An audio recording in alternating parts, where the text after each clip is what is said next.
Faster, faster, faster.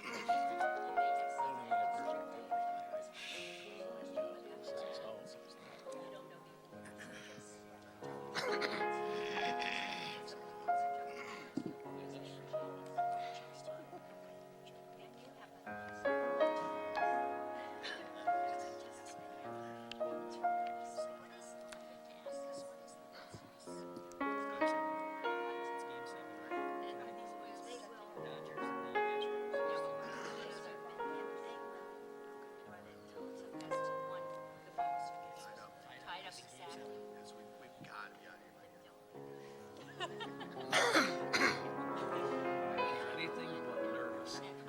Nervous. Everybody else.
It's on. Good evening.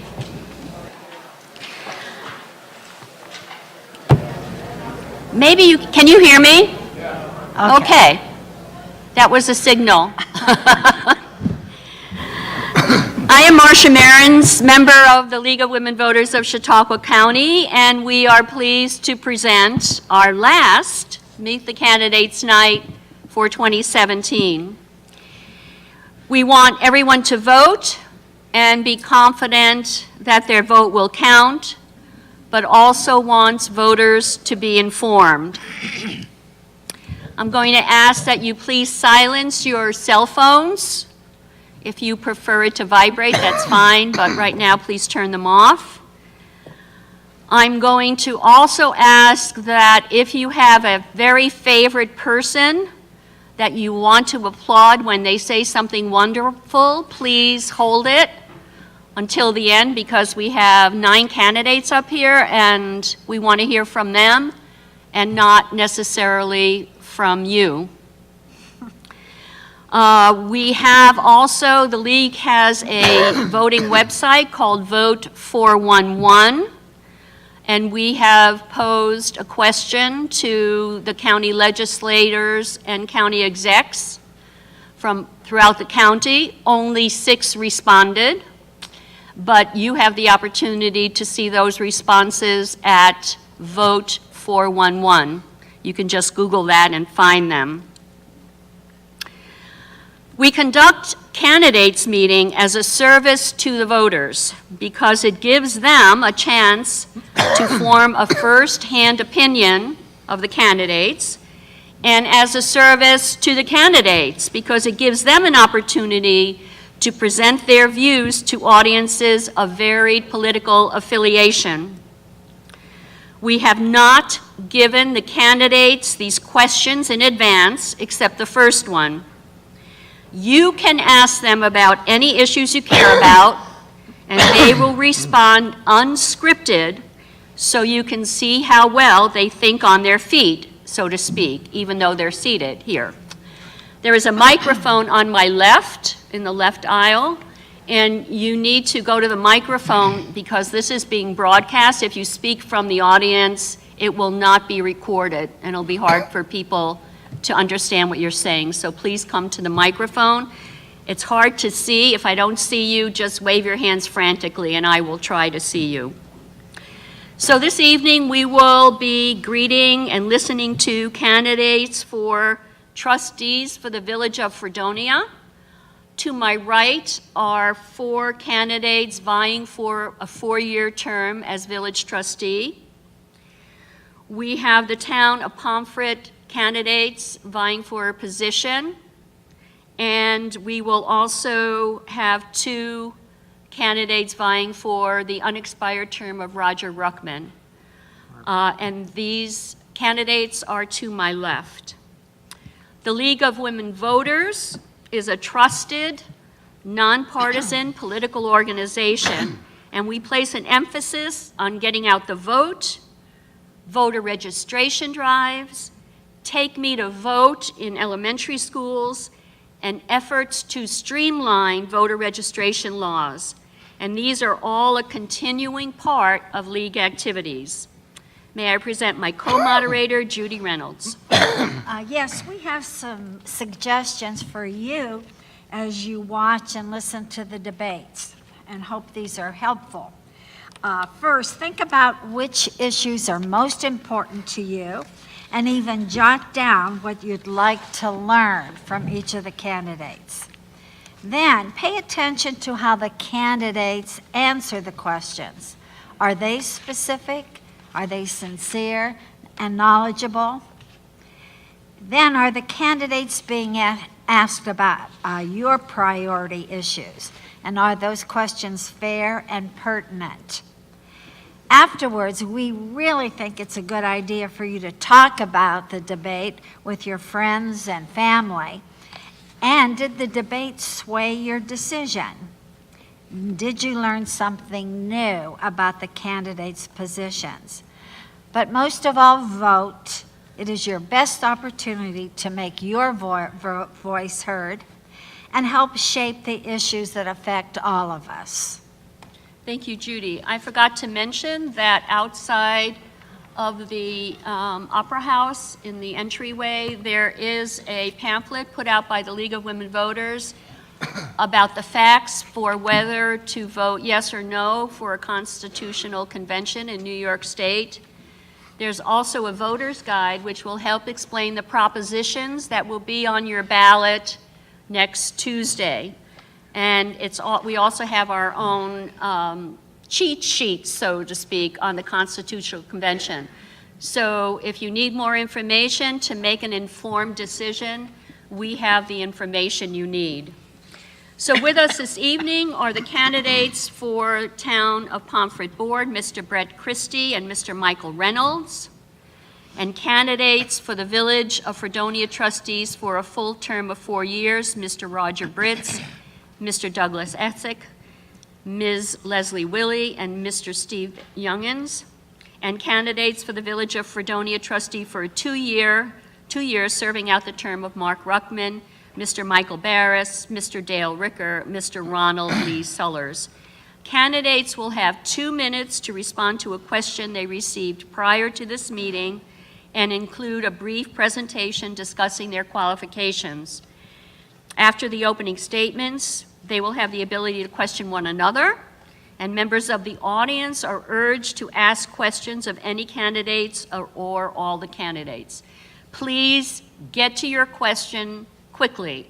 You don't want to debate the candidates, and actually we don't want to hear your opinion.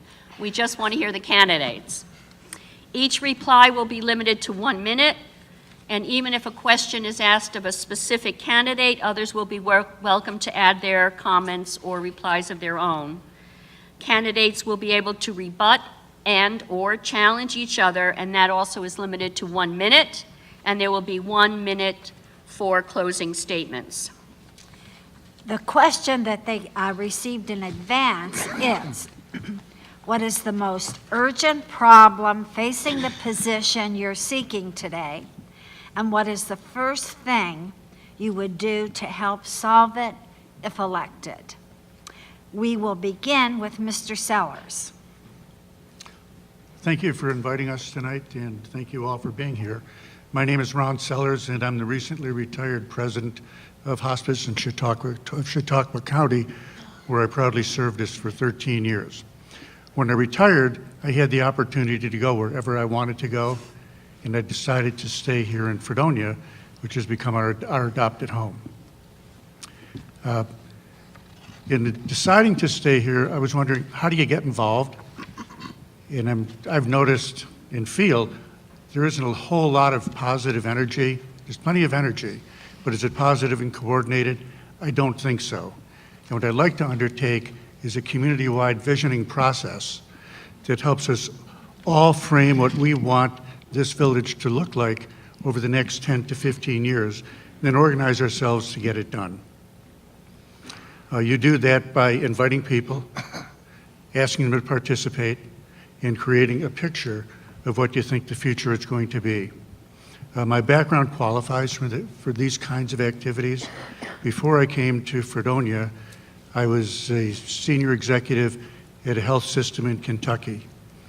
Prior to that, I was also a senior executive at a hospital in Chicago, Illinois, and prior to that, an executive at Millard Fillmore Hospital, which turned into Kaleida Health.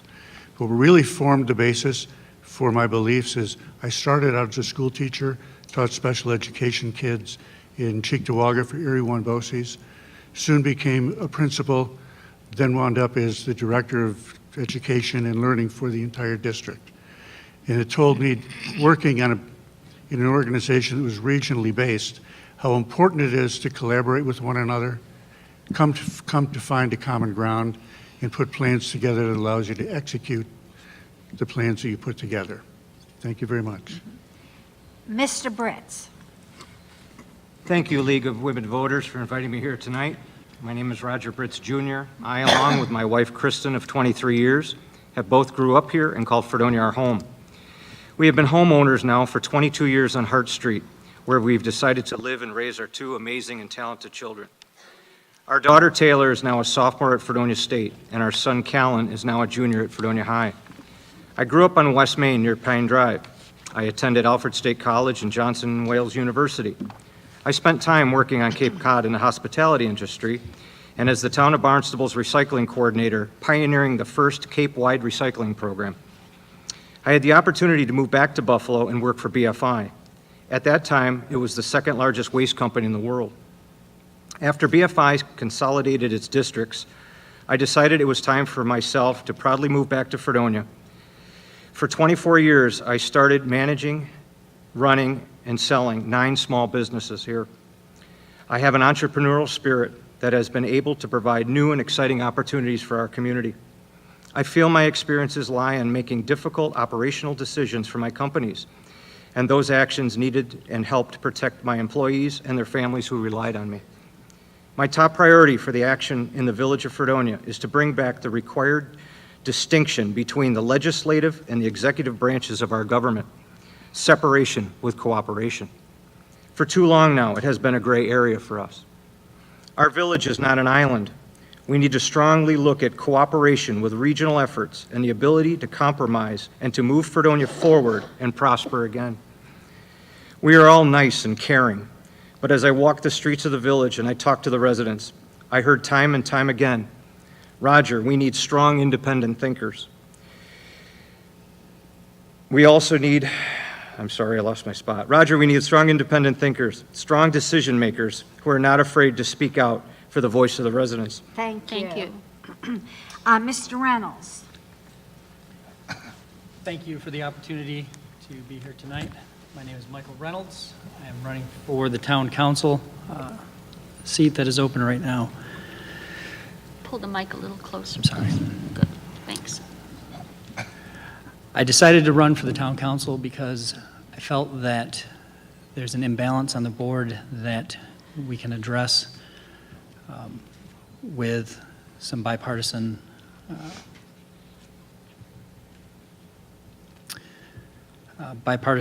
leadership, and it's important for me to make sure that the residents of our town be able to live here comfortably and not feel that they're overtaxed and overburdened.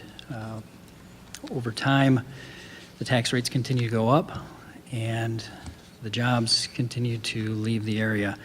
And while I don't think that there's anything that we can do immediately to change that as far as the businesses that come in, I think that we can make taxation a priority for the residents of the town and the village.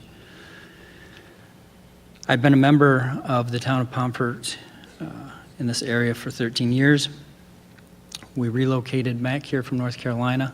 Chautauqua County has always been our home, and we went to North Carolina to start a new life. My wife of 21 years and our 3 beautiful children, and decided to return to Chautauqua County, and now I feel that it is time that I step forward and try and make a difference. Thank you. Mr. Ricker. I'd like to thank the League of Women Voters for inviting us here tonight and for everybody to come in. My name is Dale Ricker. I graduated from Jamestown High School. I have an associate's degree from JCC. I served 2 years active duty in the United States Army and 4 years reserve duty in the Army. I presently work at Basil Chevy Buick Cadillac here in Fredonia. I am the transportation and maintenance supervisor. Prior to that, as a police officer here in the village for 28 years. And I feel that my experience both in the military and the police and also in private industry will serve me well as a village trustee. I think we all can agree that the village's main problem right now is infrastructure. We need to upgrade our water treatment plant, our wastewater treatment plant. We need supervisors, we need department heads that will take charge of their departments. I am running for trustee because I see a need to work for a better future for Fredonia.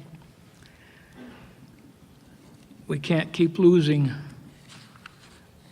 industry and businesses from Fredonia to surrounding areas.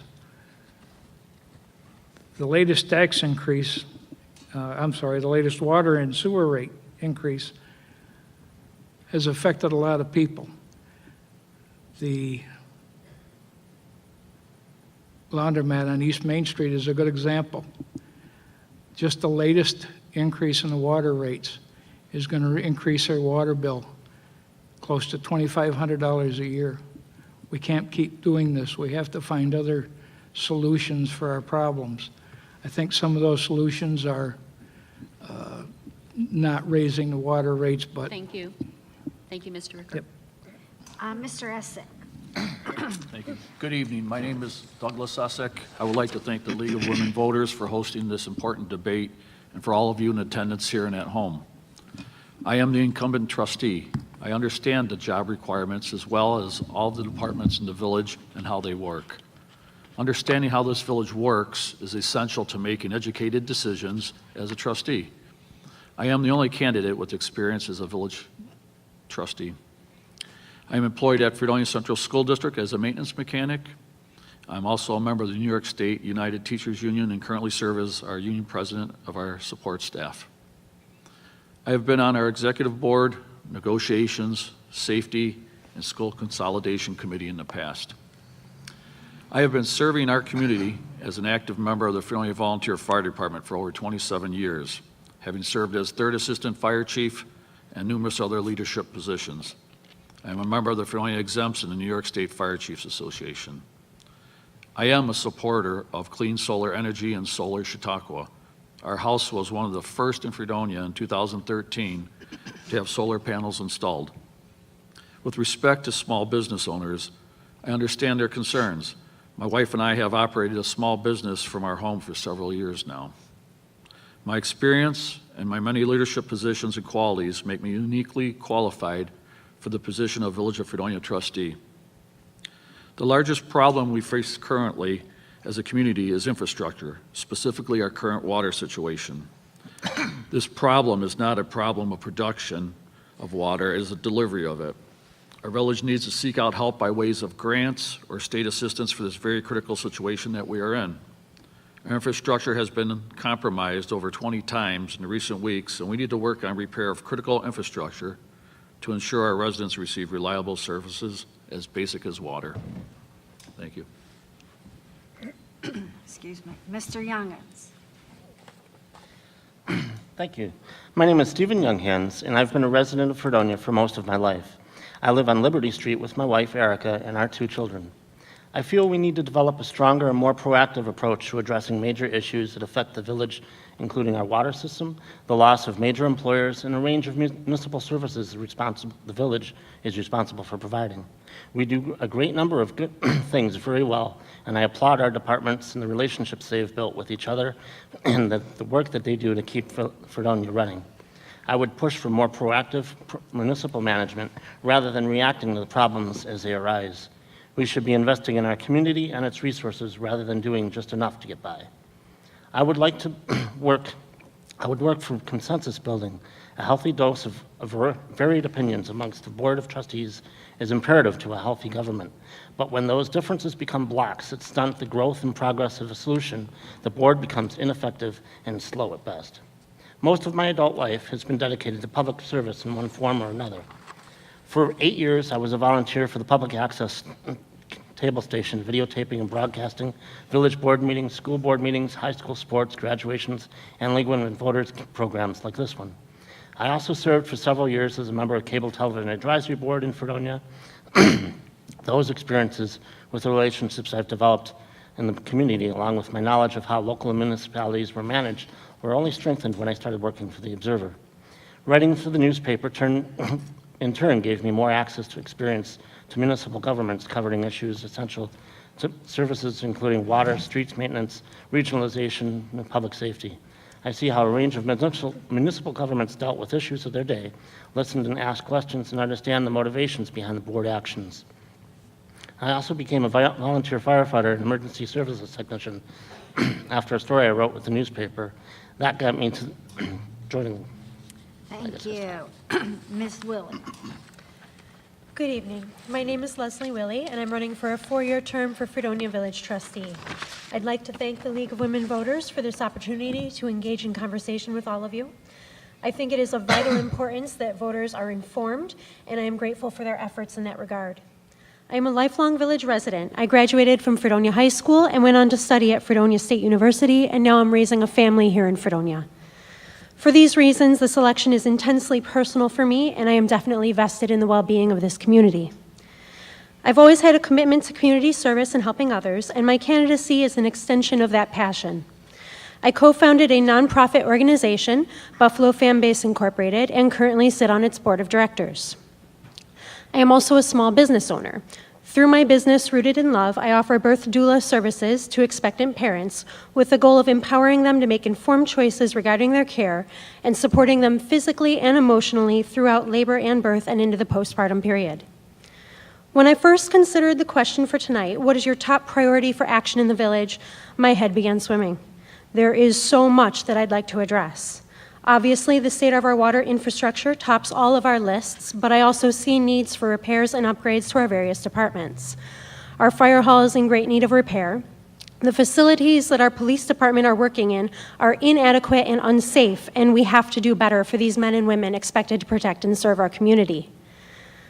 I would also like to see more options for families, including indoor recreational facilities and activities for our children and our teens. When I think of all I hope to address, one common issue runs throughout, and that is financing. With that in mind, I have to say that my top priority as a trustee would be exploring options to bring funding and revenue into the village to accomplish these goals while alleviating the financial burden from residents. Thank you. Thank Thank you. Mr. Barris. I am Dr. Michael Barris. I'm a retired medical school professor. I'm a graduate of Cassadaga Valley Central School, the University of Rochester, and the City University of New York Graduate Center. After I retired as a medical professor, I returned to Fredonia. I've been here 16 years now. In my retirement, I served as a part-time deputy clerk of the town of Pomfret. I became familiar with the water system. I was responsible for billing of the water and sewer districts in the town of Pomfret. So the major problem that we have is the infrastructure decays. I have lived years in each of 5 states, so I was very impressed about the quality of the housing and the infrastructure in Fredonia relative to the 5 states that I have lived in. In particular, I had lived in Puerto Rico for 5 years, and I left 30 years ago because of the continuous problems with every utility.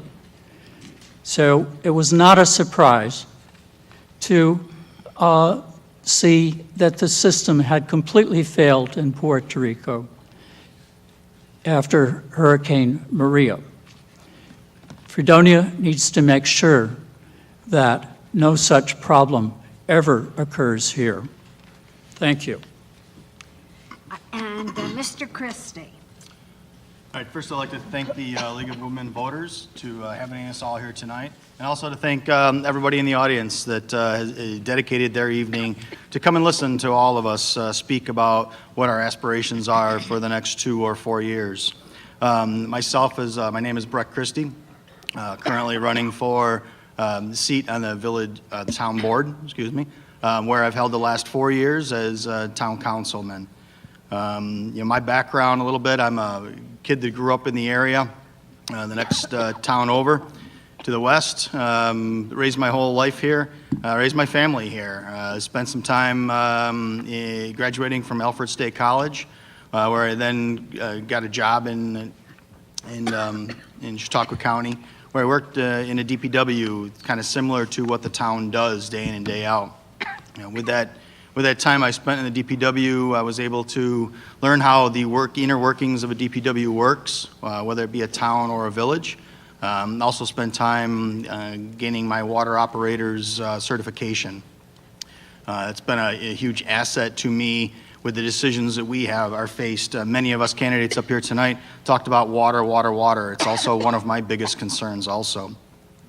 So when it comes to my kind of responsibility for the job, I currently hold a position as a supervisor for a local utility company, electric utility company, where we go through the operations day in and day out, and I think it's important for the town of Pomfret to go through those same operations. One of the biggest problems I see in today's economy and where we are is working collaboratively with the village of Fredonia, with Chautauqua County, and with other neighboring townships. We need to spend that time to build those bonds, build those trusts, to help out neighboring towns and villages. Probably one of the biggest ones is water. And my time is up, but thank you very much for being here. We'll be hearing from you again, I'm sure. Thank you. So now you have an opportunity to ask a question from the audience. Our microphone is there. I don't think I see anybody at the moment, but somebody's heading up there. Okie dokie. Hi, my name is Richard Ketchum. I live in Fredonia. First, I want to thank the candidates. Thank a lot of folks for being out here, but you people are running, and I really appreciate that. My question is, I heard a lot of people talk about cooperating with other towns and villages, but I want to know specifically, what do you think about exploring the potential of joining North Carolina Water District, maybe combining our police departments, fire departments, our courts, really integrating with our neighboring communities so we can truly begin to look at reducing costs in a challenging Thank you. environment. Thank you. Who would like to jump in first? The water's fine. Mr. Barris. I'm concerned about the water quality. Fredonia has a reservoir that was constructed in 1884, which was designed for the purpose of producing water for a fire hydrant system. But it was found also to be excellent for drinking water and other purposes as well. So the lake water has contaminants in it. And there's been continuous problems over the centuries with material in the lake water. And the formation of the Environmental Protection Administration in 1972 helped improve that situation, but it has not improved entirely. So we have an excellent system now. Thank you. Mr. Ketchum, the question was about merging with other municipalities to solve some issues. Is that correct? Yes. Okay. Mr. Essick? Yes, I'd like to add to first of all, the water district question.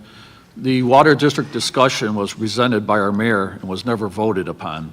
Fredonia therefore never sent a response to the district if we were for or against joining.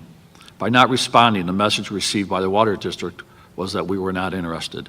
The topic was basically dropped after that presentation.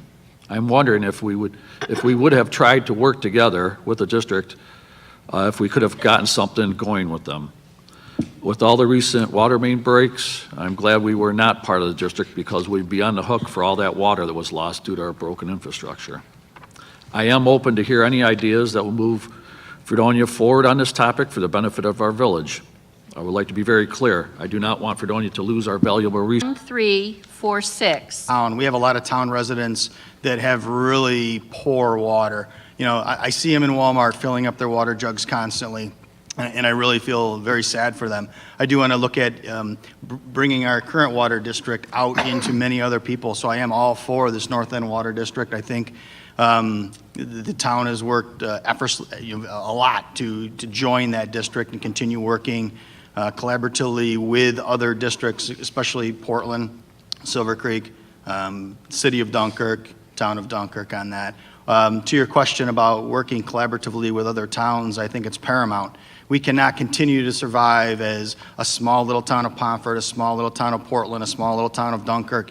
We see articles in the paper just last week about the town of Dunkirk looking for special assistance. They have 7 miles of road. How do they Thank you. keep track of that? Thank you. Does Let's help. anybody else want to respond to this? I would like to. I think that, sorry, it is important to look at the water district in that in a couple years, we're going to have a new hospital located right outside of Fredonia in the town of Pomfret.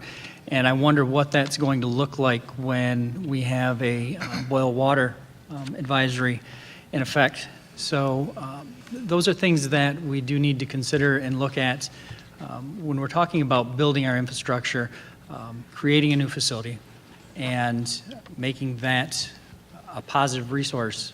We can't run a hospital without running water, safe running water. Is to sharing services with other towns and even with the county. I think that it's imperative and could be a potential cost savings to the county as well as to the residents and taxpayers to which we could see that it would certainly save us money.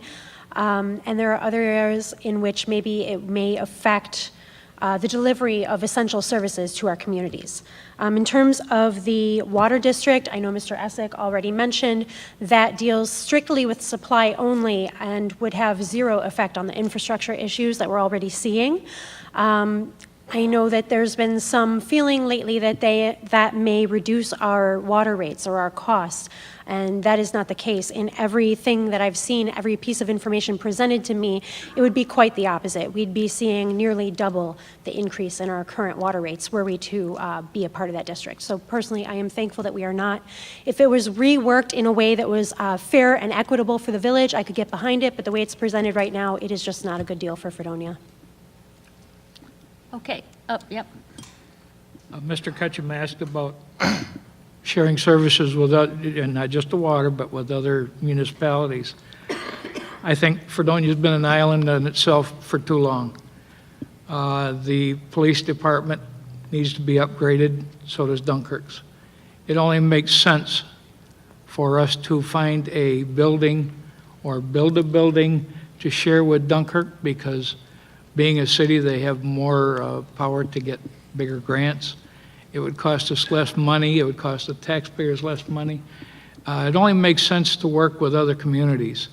And for too long now, Fredonia just refuses to do that. I'd like to change that. Thank you. Thank you. Can we move? Oh, yep. It makes a whole, as everyone is saying, it makes a whole lot of sense to consolidate, collaborate, merge, collaborate wherever and whenever possible on all matters of infrastructure. The block that stands in the way wherever I've seen this attempted is the loss of identity. The identity of, I want my village, I want my town, I want my street. If we figure out a way to overcome the way of consolidating and changing names and all of those things, then we can move forward and work on those things that make a difference so that we can maintain our individual identity and move forward on collaborating. Thank you. If I make one last thing. Okay. The idea of shared services across the board is really nice on the surface. We talk to, okay, there are issues with shared identity and stuff. We want to make sure that everybody has their own individuality. You look underneath the surface, it makes sense that, okay, yeah, we're going to save money and so forth. But I'd really ask people to really dig deeper and look at how much money is actually being saved and by whom. There were different costs. The Dunkirk Police Force, the main officers run it one pay. Fredonia officers run it another pay. We're looking at shared services for the water district.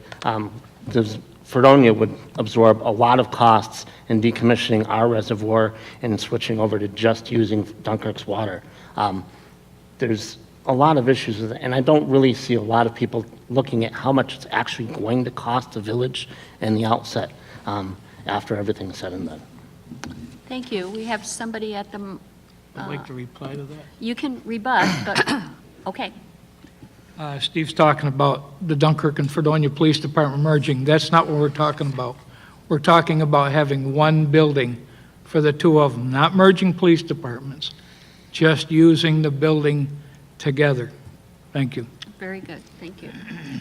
We have a person at the mic, please. My name's Steve Keefe. I'm a village A resident. little closer to the mic. My name's Steve Keefe. I'm a village resident. I'd like to, the subject of grants was brought up. I was recently at a board meeting where a number of people were in the audience. The place was full. They were asking trustees to vote for a grant. There was a grant for 80 cents on the dollar to redo the commons out in front. Two trustees voted against it. It was party line vote with the two trustees. One of the trustees now is saying he's in favor of grants. What's your question? My question is, how do you feel about grants? You're talking about grants. Is there a political issue with grants? How do you feel about grants? Is there a political issue with grants? Why would someone not vote for a grant where it's 80 cents on the dollar for work that needs to be done? Okay. I want to respond. Mr. Essex. Mr. Essex, I sorry. believe I'll answer that because I believe that question was focused to me. In our village here, we have needs and we have wants. And when I got on, we had infrastructure needs and so forth. It's not a party thing, it's a priority thing. We need to prioritize what we spend our money on and how we spend it. This isn't all free money here. This is money that we have to bond and the taxpayers have to pay for.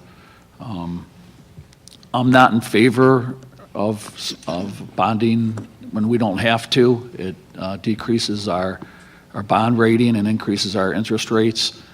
So it's not a party thing with me. Mr. Barris? Yeah.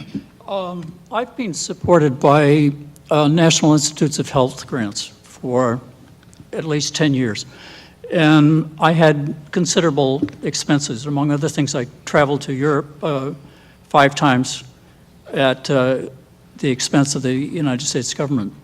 So part of that was involved a diplomatic effort of science and communication with people from all countries.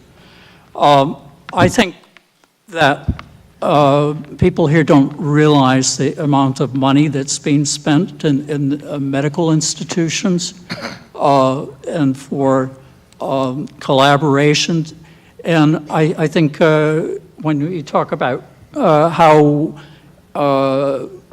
much money things cost, other segments of the economy are spending very large amounts of money. So we need to keep that in mind. Thank you. Anybody else? Ms. Willen. Oh, did you want to comment? I'd like to, thank you. I personally am in favor of grants, again, where it makes sense. I think that we have a great deal of needs in this community that need to be addressed, and a limited amount of funds to do that. It makes sense to me to be able to seek out the assistance when it's available to us. I think that our current mayor and board have done a wonderful job of that already, and it's something that I'd really like to focus on as a trustee, is bringing those funds into our community.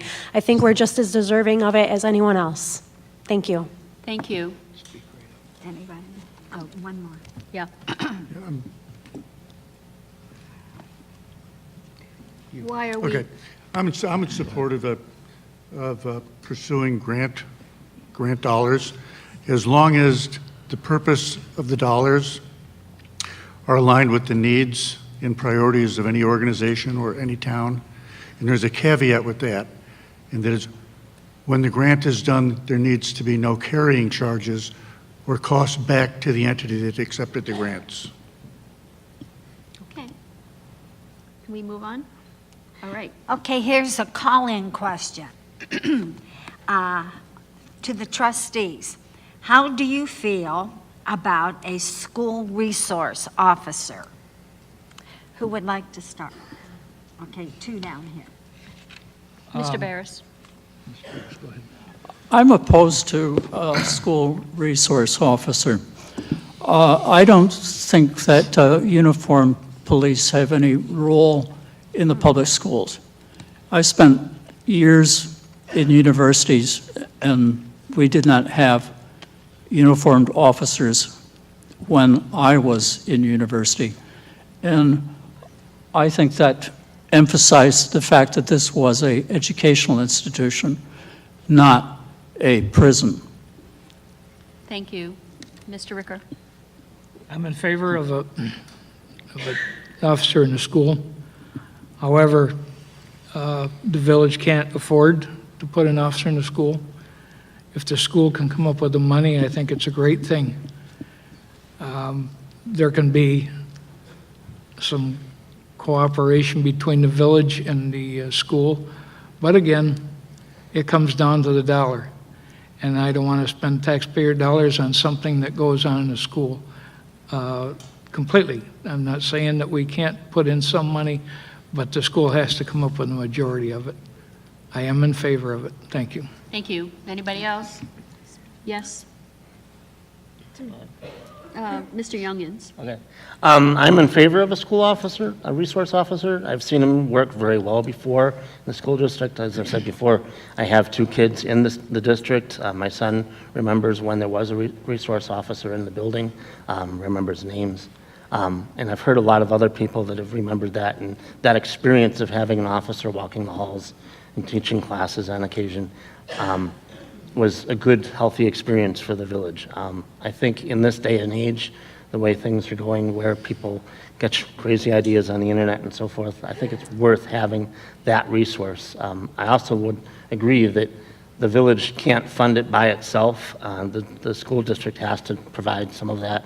I'd like to see, we've talked about grants already, if there's ways that we can fund it and make it work for everyone without being too much of a burden on Fredonia taxpayers. Ms. Willie? Yeah, I'll just speak on that. I'll try to be quick here. My understanding is the police department is already at the school. They're being called to the school a minimum of 1 to 2 times a week. That's what I'm being told by officers at the department. Having a school resource officer, we would add a part-time officer to the department, and the school would pay for that officer. We would then send a full-time officer to the school to fulfill that need. It makes sense to me to be able to do that, to have that resource available to the school, and to keep our officers where they need to be, as opposed to being called out to the school all of the time. I don't know, that just makes sense to me, personally. Thank you. Does anybody else want to comment on that? Yes, please. Okay. Over here, Mr. just real Issac. quickly. Yeah, I'm also in favor of a resource officer. The big question now is funding, and it's just a cooperation between the school and the village to come up with that plan. It's not, we're not far off on both sides, I wouldn't think, ever. The positive thing about having a resource officer at this school is it not only helps with issues at the school, but it also helps solve crimes and different things out inside the village. So, the resource officer gets information from inside the school, and we're able to solve problems even outside the school. So it's a good idea. It's just that we're going to have some cooperation with the village and the school to iron out a reasonable contract that's good for both. Thank you. I want to remind our viewers at home that they can call 664-1346 to submit a question. We have somebody at the microphone. I'm Sally Smith. I reside in the village of Fredonia.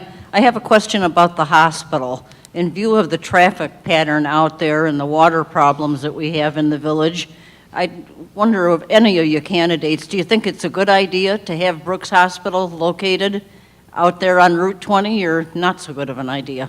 Thank you. Mr. Barris? I think the main concern is with the helicopters and the plan to shuttle patients in and out of the hospital. Having the helicopters in a settled area is possible for disasters. I recall particularly the crash at the Pan Am building in Manhattan, which ended service within the city of New York. Thank you. Anybody else want to have any thoughts on that? Yeah. I got it now, Sally. Anybody else? Mr. Ricker? I think it's, first of all, it's a shame that while Brooks Hospital was talking about leaving Dunkirk, all the meetings they had, Fredonia never had a representative at any of these meetings. Dunkirk never had a representative at any of these meetings. And now everybody in Dunkirk's upset because they're leaving the city. Somebody should have been there talking to them. As far as the location they picked, it's not one that I would have liked to see them pick, but it's not our decision. Thank you. Anybody else want to talk about the hospital? Okay, we can move on. Nobody's at the mic. Okay, what could the town or village do to attract new businesses that they haven't already tried to do? This is the age-old question. Who would like to respond? I'd like to grab that from a New ideas. Yeah, new ideas, not necessarily, I mean, it is a new idea, but I think one of the newest ideas is continue on with that phase 1, phase 2, phase 3, phase 4 water districts within the town. I think when we can get that water infrastructure out into many, many more acres of our town, we open up that ability to have additional businesses that can bring tax revenues back into our town, that's much needed tax revenues. Thank you. Anybody else? I'd like to add something. Yes? Thank you. To add to that question, can you hear me? Okay, thank you.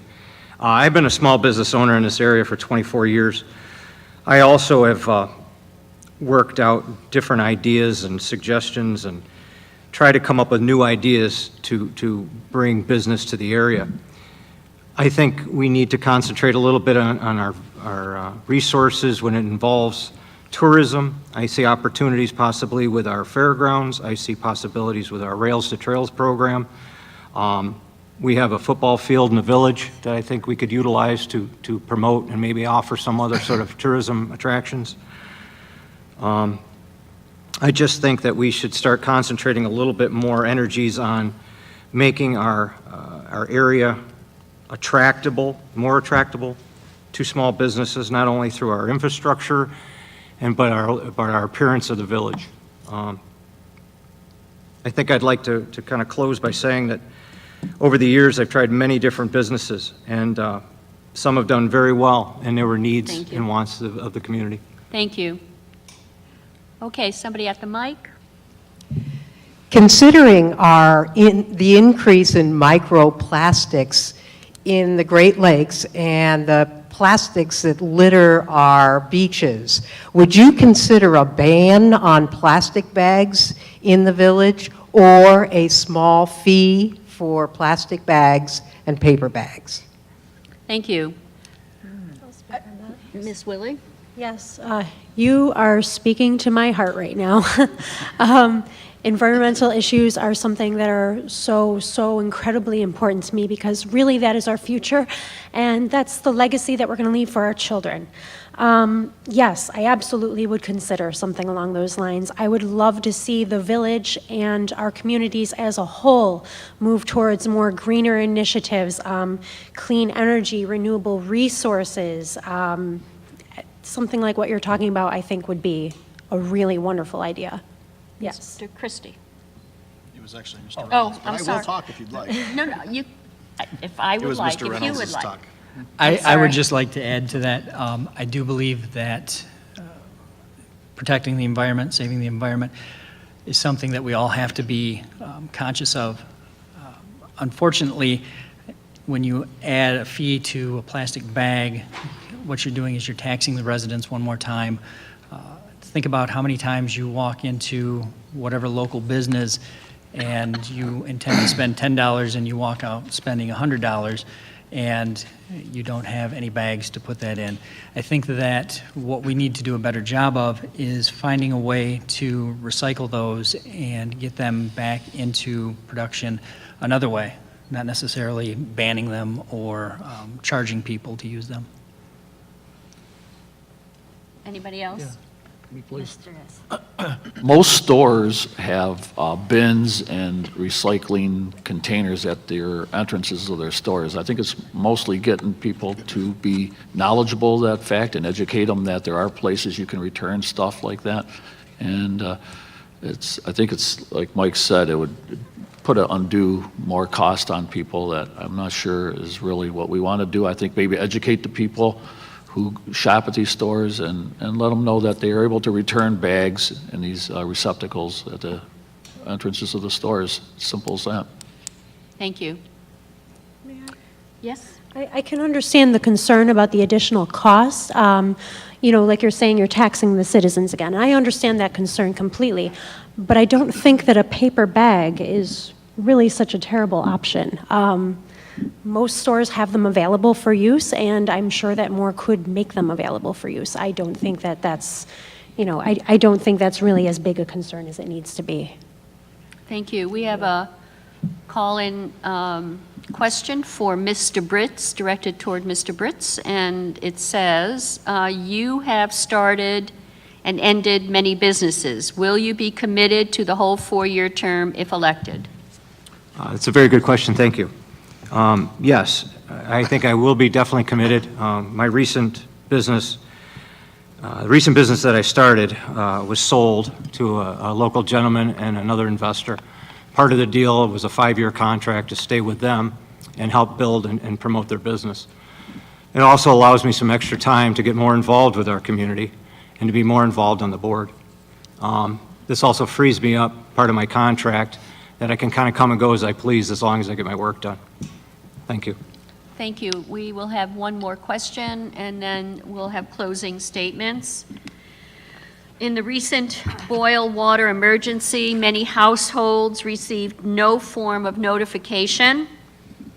What would you do to remedy this communication problem, especially since more dangerous situations might arise? Who would like to? I'll start that off. Mr. I was Essick. being part of the board, I was part of this whole situation. And once the water breaks occurred and we had the loss of water in the system and a boil water order had to be issued, the county was notified. And at that time, they take over all the notifications of the reverse 911 call system. So that was an issue they had, and we need to iron that out. And in any kind of incident, you review what went right and what went wrong and what we can do better.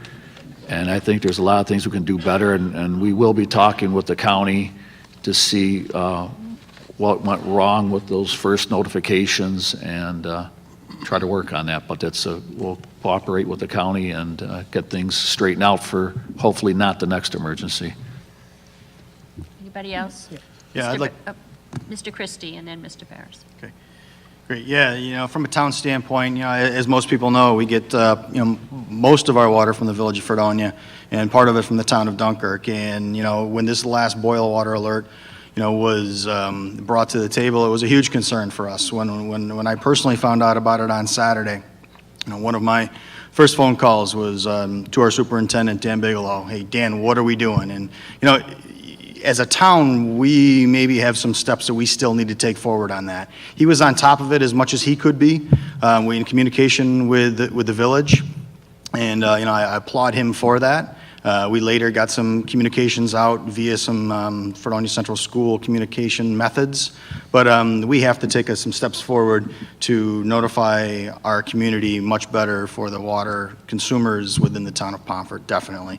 It's something that we have on our task to do in the near future. Can I read? Thank you. The village needs to increase its secretarial staff. So I recall when I was deputy clerk in the town, we were on call 24/7 to deal with vital statistics issues. So. I'd like to hear the question again, please. You want to hear the question again? Yes, please. In the recent boil water emergency, many households received no form of notification. What would you do to remedy this communication problem, especially since even more dangerous situations might arise? Can I answer that question, please? Sure.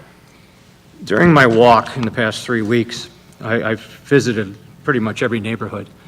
And in that time, not only did I introduce myself as a village trustee candidate, but I also asked questions. One of the questions I asked the residents was, how do you get your communication for different meetings, certain agendas, certain natural disasters? And a lot of the response was social media or word of mouth. I think as a community, we should probably look a little harder at how we communicate to our residents. Some of the suggestions obviously are Facebook and the other social medias that are out there. But again, I think communication with our residents is very important, and I believe that we should concentrate on some sort of energies to get that information out to them by possibly hiring someone that can handle our social media. Thank you. Yes, I think that the bigger problem with the notification of residents was, in this day and age, most people don't have the typical landline that the reverse 911 will work for. So that limits how many people are going to get that phone call. I think that Mr. Britz hit the nail on the head when he said that social media is probably one of the bigger forms. I know that was initially where we had heard about it as our family. I heard about it from Mr. Essex prior to when it initially happened. But most people that I talked to really didn't know about it until after the fact, and almost a day into it. So I think that we need to do a better job at utilizing social media and even call-out lists, such as the all-call that the school uses. I don't know that adding more staff or more secretarial personnel is the answer when we have technology that will do that for us. Thank you. Could I add one thing to that, please? Absolutely. During this water crisis that we were facing here, like I said, we kind of reviewed things a little bit, and during the process at the fire department, they recently installed an electronic sign, and that was utilized once we were able to get the personnel to write the proper instructions on there to boil water, whether the water order was issued or lifted. And that sign, I think, is a real good example of reviewing what we did and what we could do better. And also, I believe maybe the police department might be, in the near future, purchasing another mobile sign, electronic sign. And I think using stuff like that, you put it on the main Route 20, and I believe that's kind of also a very good way of directly, anybody who's driving by, which everybody drives down Main Street, is a super idea of informing them in addition to the social media. Thank you. Okay, now we're going to allow 1 minute for a concluding statement, and we will begin with Mr. Sellers. As the person who broke the ice for this interesting conversation, let me just conclude by saying that picking off problems one at a time after they occur is no way to operate a village, a town, a family, or anything else. Having a context in which we all know what we want to get as a collective group and working toward that is very important. What I don't hear people saying is just how good it is to be here.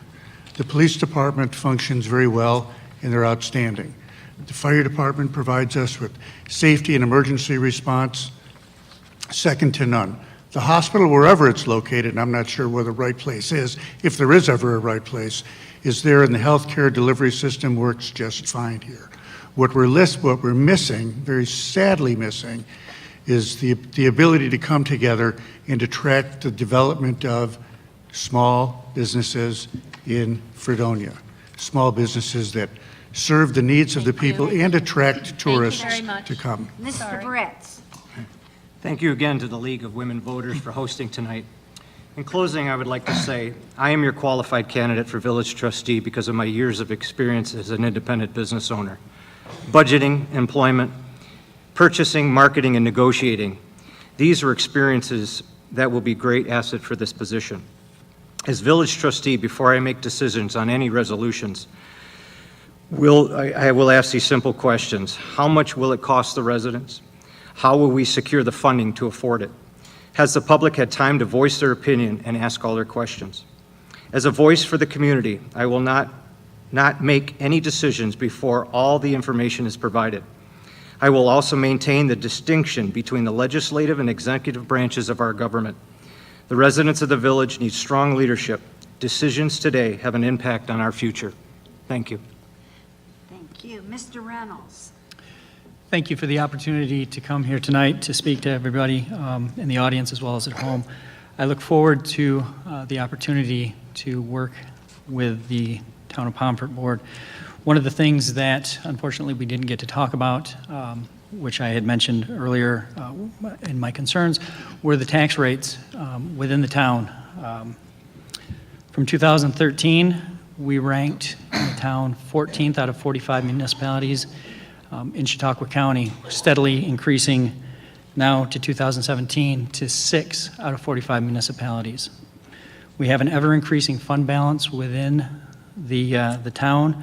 That money keeps shifting from one fund to the next, and this fund balance keeps growing to the point where we're almost at 30% of what our operating cost is for our budget of $3 million.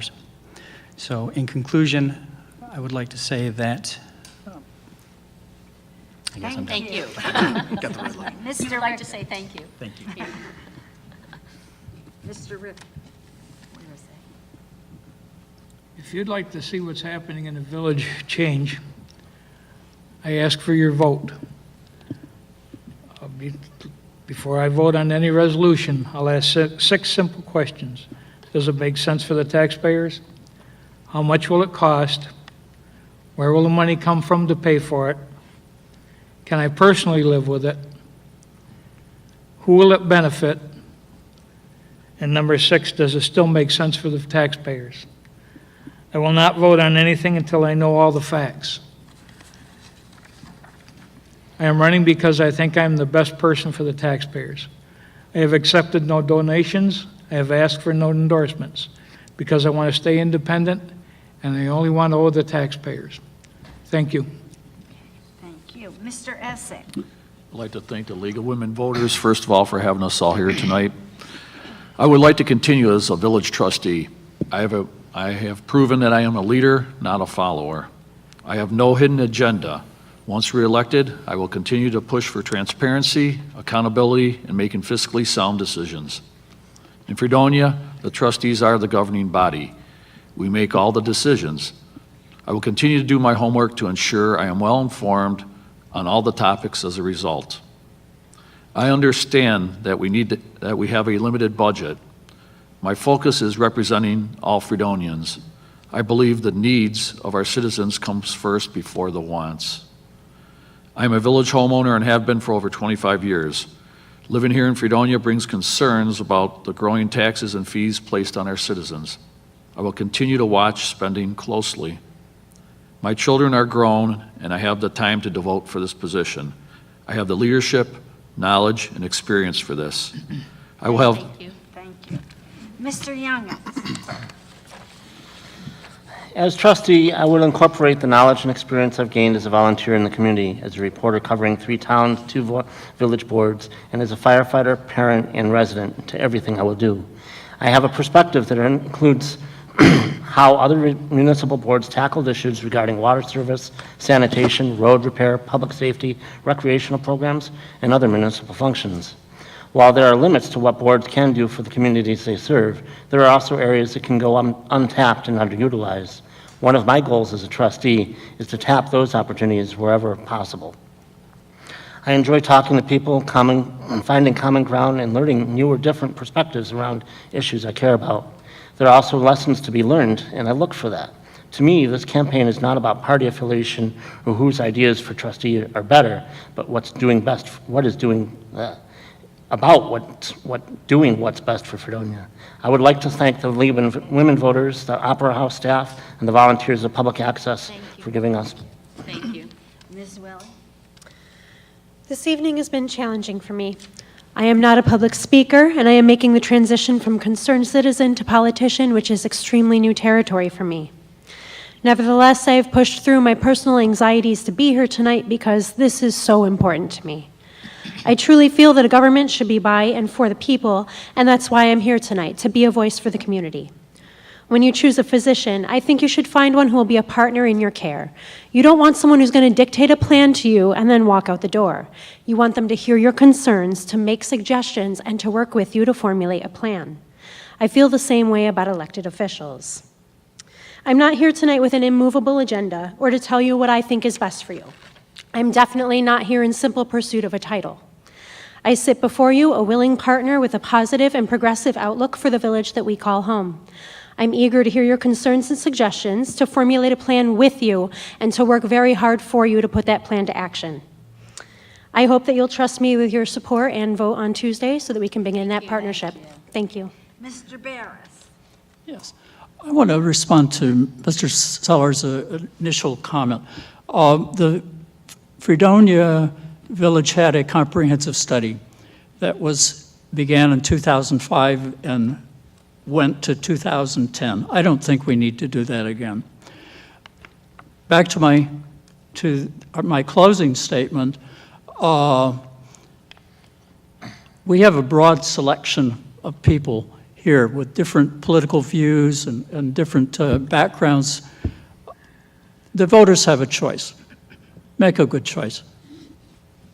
Thank you. Thank you. Thank you. And Mr. Christie. All right, so my closing statement is all about thanking the women voters here and thanking for you all that came tonight. You know, the town of Pomfret has a lot of things we've been working on over the last 4 years that I've been on the board. We have a lot of things to look forward to working on. There's a lot of challenges that we're all faced, whether we're in the town, in the county, or in the village. Challenges that we work on weekly and monthly at board meetings. I would ask all of you to try to attend a village board meeting, a town board meeting, or even at the county level to see what we work on day in and day out. I look forward to working collaboratively with especially the village in my next 4 years at these challenges that we do face. And again, thank you, and please get out the vote. Thank you. With that, I want to thank our candidates up front. We have 2 more sessions. The next one will be the candidates for county legislature, and hope you will hang around. But if you are going to have conversations about what you saw, please step outside so we can get started quickly. With that, thank you and for your time and your volunteering to run for office. Thank you.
Candidates for county legislature, Mr. Robert Dando, Mr. Robert Scudder. Again, they will have 2 minutes to respond to the question they received prior to this evening and include a brief presentation discussing their qualifications. After opening statements, the candidates will have the ability to question one another, and members of the audience, again, will be urged to ask a question and not debate the candidates. Just ask your question. And each reply will be limited to 1 minute. All right, the question is the same. What is the most urgent problem facing the position you're seeking today? And what is the first thing you would do to help solve it if elected? We will begin with Mr. Dando. Good evening, everyone, and thank you all for coming tonight. I'd like to thank the League of Women Voters for holding the event, and I'd like to thank the Opera House for hosting it in its beautiful venue. My name is Robert Dando. I came to Fredonia in 1967 as a student at Fredonia State. I graduated from Fredonia State, and after there I went and worked at Carriage House, Red Wing, depending on, when you were used to the name. I keep calling it Red Wing because that's what it was when I started. At Red Wing, I met my wife, Edith. We were married for 37 years before she passed away 5 years ago. We had 4 kids, all who went through the Fredonia school system, and now I have 6 grandchildren who are also in the Fredonia school district. I am lucky. All of them have been able, all my kids were able to stay in the area and live in the area. It's not the case with there's a lot of families in this community. When I started my campaigning, I thought the biggest concern would be taxes, jobs. However, as I went door to door, I talked to a lot of people, and their concerns was one issue: water. In the west end of our district, down along the side roads of 20 to 5, a lot of those people are still waiting for phase 2 of the water district to be completed, because they are working on water systems that do not have good wells, have sulfur in them, and this is a concern to them. When I went down to Lilydale, I spent a half hour talking to the executive director down there, and their big concern down there is creating a water district. They feel that they need a water district to supply a reliable... Thank you. Red light means, I forgot to tell you, Oh. it's not his fault, my fault. You will have a green light when you begin your response to a question, and when the light goes off, you have 30 seconds, and red light means stop, and we mean stop. So- Sorry. Okay, Wasn't sorry about that. close. You got close. Mr. Scudder. Thank you very much. I'd like to thank everyone for coming out this evening. Tonight, we will try to answer the questions so you, the voters, get a better feel for us, the two of us up here, as candidates for legislature. My goal is to answer the questions based on fact, knowledge of the subject, and honesty of what can really be done about it. We were asked tonight to answer the question, what is the most urgent problem facing Chautauqua County? My answer continues to be taxes. We have lowered county taxes 4 years in a row, but more needs to be done. The county tax rate is at $8.44 per thousand. That's an 8-year low, but more needs to be done. High taxes keep companies away from our county. High taxes make home ownership difficult. More needs to be done. Looking into the fate of the Dunkirk Airport, consolidation of municipalities, and expanding shared services are things that can be done, along with many others. We're on the right track as a county, but more needs to be done. Thank you. Thank you. We will now open our meeting to a question and answer format. If you are in the home audience, please call 664-1346. If you are an audience member asking a question, there is a mic to my left. Please ask your questions. You are not going to debate the candidates. Just ask the question flat out. Yes? Mr. Scudder, what services are you willing to forego to lower taxes? Services willing to forego. Can you be a little more specific for that? Well, you discussed that we need to lower taxes. Are there services you think we can get rid of in order to do that? Yeah, I'll be specific about one if I may. And I think what we need to do is take a good, hard look at the Dunkirk Airport. We're in a position right now where the operator of the airport has pulled out of his agreement with the county to run the airport. It's a financial hardship.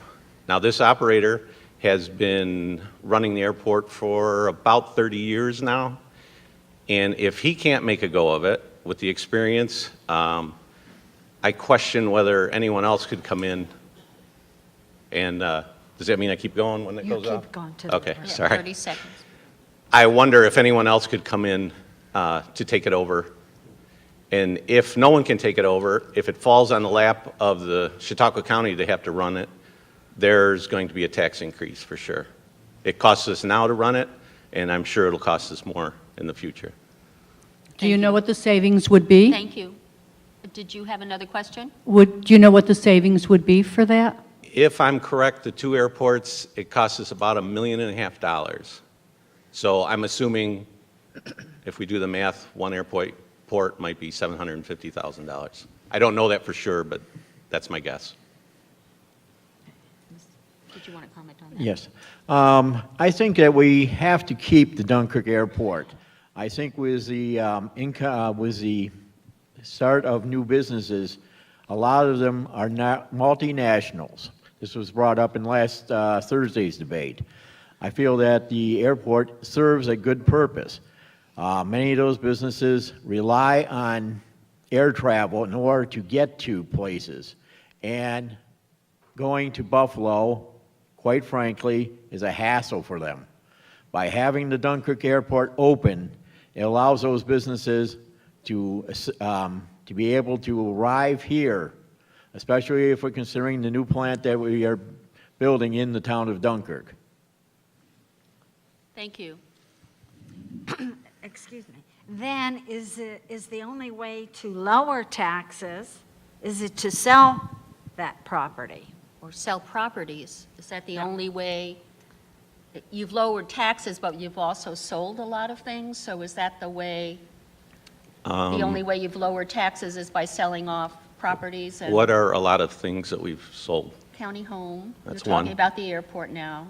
I didn't mention selling the airport. I Oh. just mentioned shutting down the airport. Okay. Yeah, to lower taxes. Yes. Is there any other way to do that other than getting rid of things that have been around for 30 We did it this years? year at our budget meetings. We had department heads actually come in with recommendations where they could cut costs. We looked at contracts. There were many things we did, and it wasn't solely by selling properties. We did sell the South County office building. We received $1.7 million for that. It was costing us over $800,000 a year to operate it. With the sale and the lease back, we're around $600,000. That's a $200,000 a year savings, and we don't have the liability of the building. My understanding is it needs a new roof, it needs major maintenance. So that's why I voted to sell the office building. I did vote against the sale of the county home.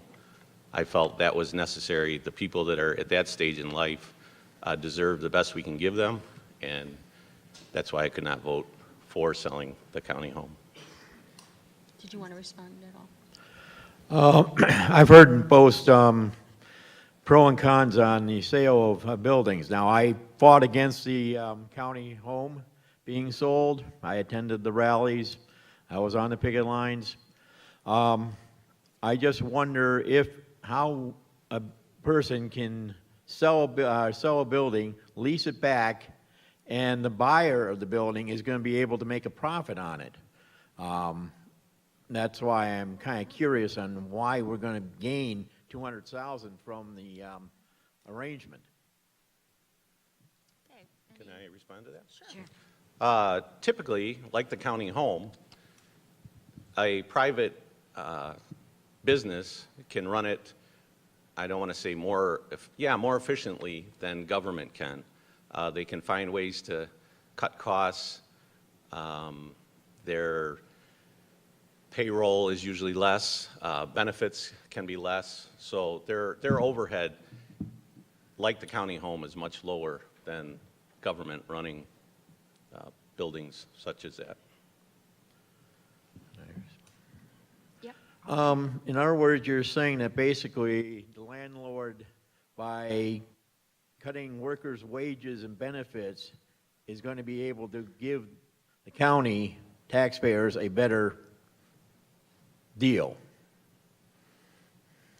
Not necessarily. We did not. We kept the cleaning staff from the county. 2 of the maintenance positions through attrition were removed. So basically, we've kept our end of the bargain up as far as the county employees there. What they choose to do in the future, we have no control over. Thank you. Okay, here's another question. Do you favor processing waste from out of county into the county landfill?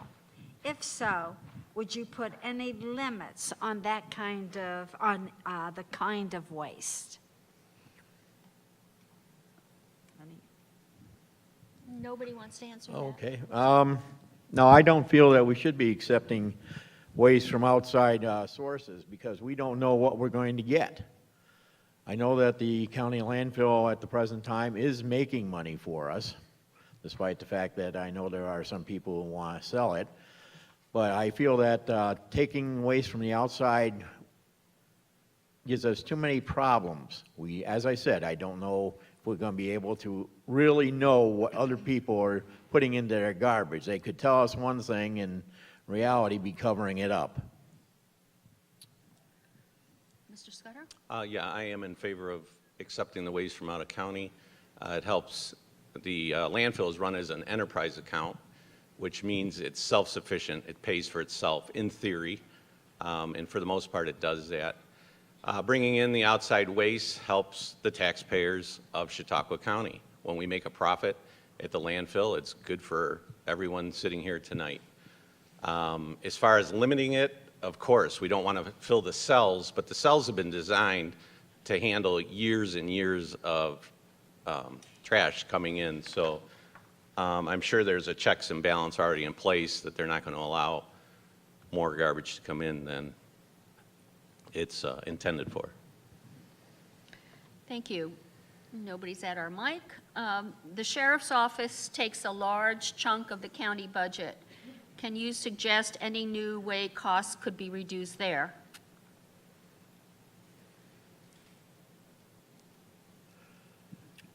I'm sure that there is a method by which the sheriff does try making it as efficient as possible. Now, I know that one time we were taking prisoners from the state and other places to, build up our costs from the state to pay for those prisoners. However, lately we've been running into a problem, and that is that our jail has gotten to an overwhelming capacity, and we're actually over capacity. I think one of the best things to do is reduce our jail population so that we don't have to pay for as many people in our jails. Thank you. Mr. Scudder? Yeah, I think the jail is a big expense, and I think any efficiencies that can be found there would help to reduce.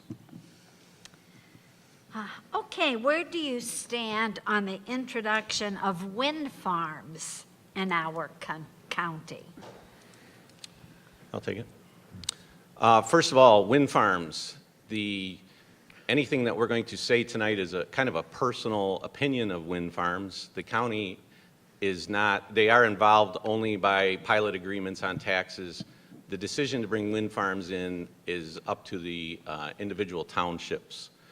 Personally, I'm not a big, pardon the pun, fan of wind farms. If you didn't get that, never mind. I'm not a fan of it. I feel it's a false industry that only exists because of government subsidies. I feel I am in favor of green energy, but I'm in favor of it when it's affordable. Right now, we're closing down an NRG plant. Must be we don't need the electricity, but we're putting up 37 wind turbines. I don't know what we're putting them up for other than a company making money off of the government. So for that, I'm not a fan of it. Thank you. Did you want to comment, Mr. Dendon? Yes. I am a supporter of renewable energy. I believe that renewable energy is the wave of the future. We've got to reduce our dependency on fossil fuels. However, I agree that I did happen to speak out in favor of repowering NRG. I think the switch from coal to gas is a step in the right direction. It is a town issue. The townspeople should be able to make that decision. And unfortunately, in a lot of cases, the people don't pay attention to what goes on in the towns. I remember going to town meetings where I was the public for months. And I think that's the biggest problem. The people do not pay attention to what's going on, and then things happen, then they complain after it's too late. Thank you. Could I respond? Sure. Just so everyone heard me correctly, I am in favor of renewable green energy. All right. Many local farmers depend on immigrant labor to cultivate and harvest their crops. But the federal administration is putting that labor force in question. What actions might you take to persuade Washington to continue granting work permits and immigration visas? This country was built on immigration. Let's face it, almost all of us are descended from immigrants to this continent.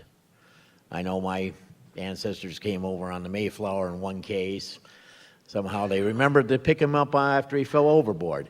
But we have to be sensible in our way we are handling it. I think immigration and farm immigration is very important to our economy. Quite frankly, and this is unfortunate, is that a lot of Americans today do not want to work those type of jobs that farms need to get done. I'm sure many of you remember when you were kids, at least the older ones, of doing a lot of farm work.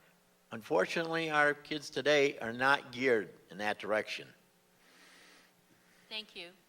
Did you want to comment? Sure.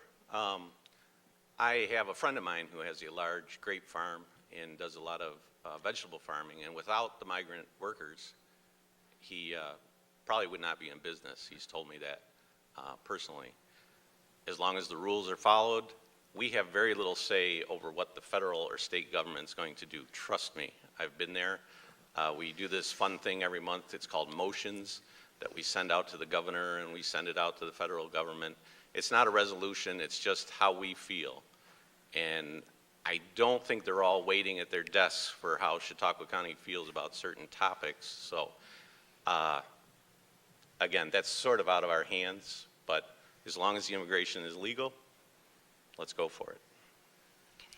Actually, I don't know how much is in your hands, but let me ask this next question. The next U.S. Census isn't that far away, actually, and 2 years ago, the Charter Revision Commission recommended instituting a citizen majority redistricting commission on the model of New York State's, instead of having a small group of legislators draw the needed new lines.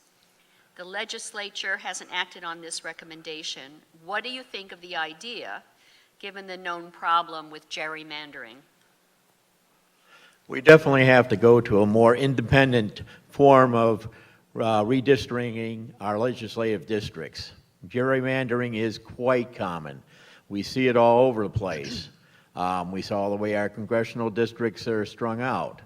I look at Higgins' district up in Buffalo, It's the city of Buffalo and goes all the way up to Niagara Falls. But if you look, there's one Republican section right between them that is somehow in Collins's district. We all see how much, gerrymandering did. I think, quite frankly, gerrymandering killed the Democratic Party in this county. If you look at the legislature right now, we've got 15 Republicans and 4 Democrats. And before redistricting, we had basically a 13-20 or 13-12 split regularly. Thank you. I'm not familiar with the gerrymandering. Okay. I voted on, I'm in favor of the legislators having the say on this, seeing as how we're the ones that vote on it. It's kind of frustrating to be in leadership and be the one asked to make the votes without being a part of the process. It would have been easier for me to vote for the other plan last time. It would have made me unopposed and just in the village of Fredonia. Instead, I chose the plan that we're on now, which put me up against an incumbent, and it expanded my territory greatly into the town of Pomfret. So the gerrymandering, I don't know. I wonder if it would be gerrymandering if it was 15 Democrats and 4 Republicans, but just saying. Yes, it would Thank be. you. If you want the answer, it would be. Yes, I would agree on that one, too. Anyhow, next question, any from the audience? No. Nobody? Okay, Oh, if, somebody's coming up. all right.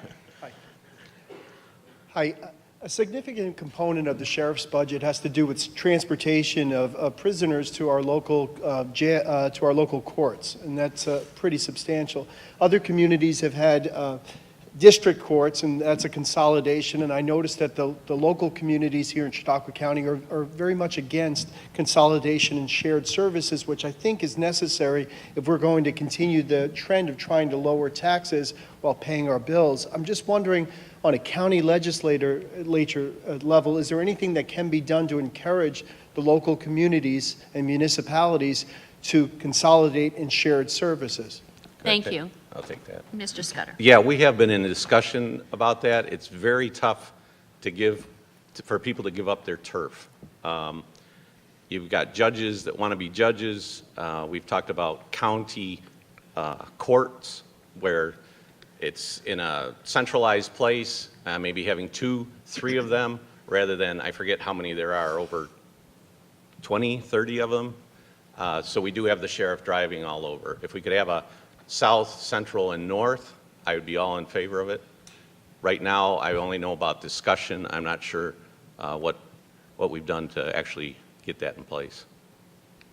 Thank you. Actually, I believe that we should be consolidating our courts.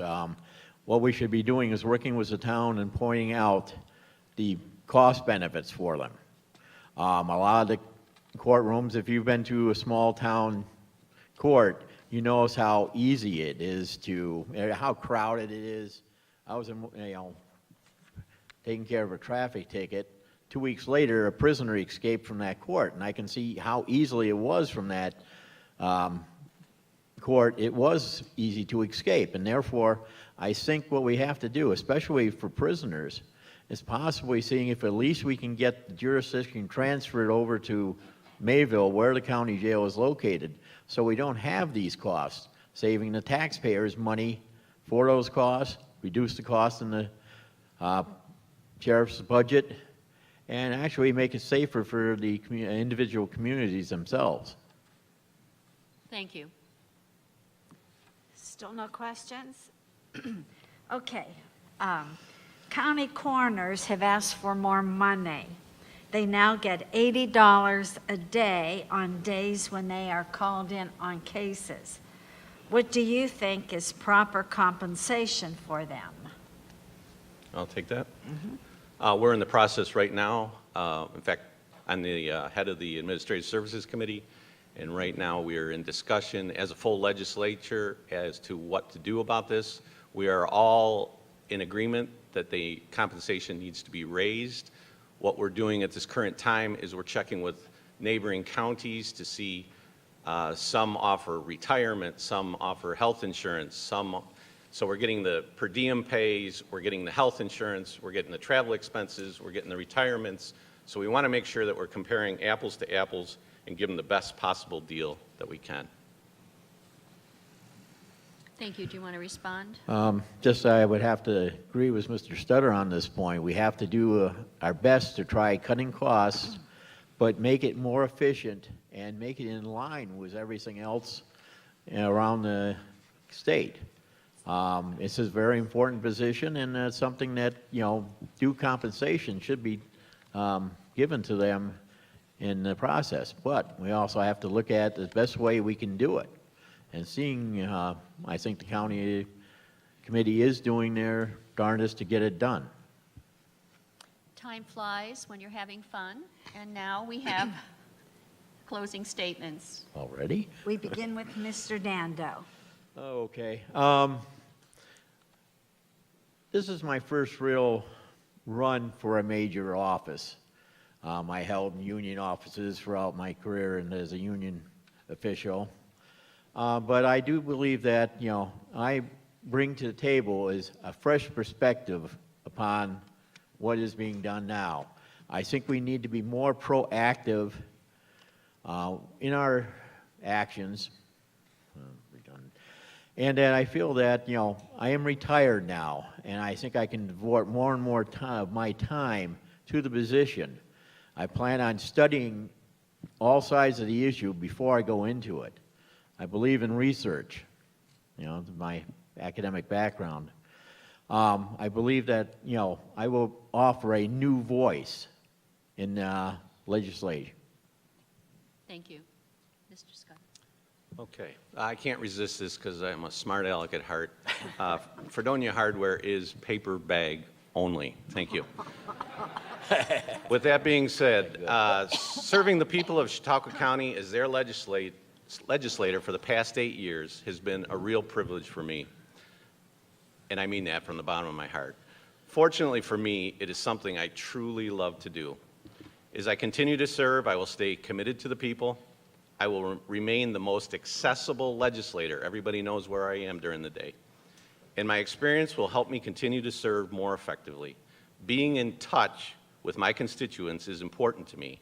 I'm looking forward to another 2 years in the legislature, and with your support, this can be accomplished. Please vote for me, Bob Scudder, November 7th, for County Legislator, District 3. Thank you very much. Thank you all for joining us. We have one more.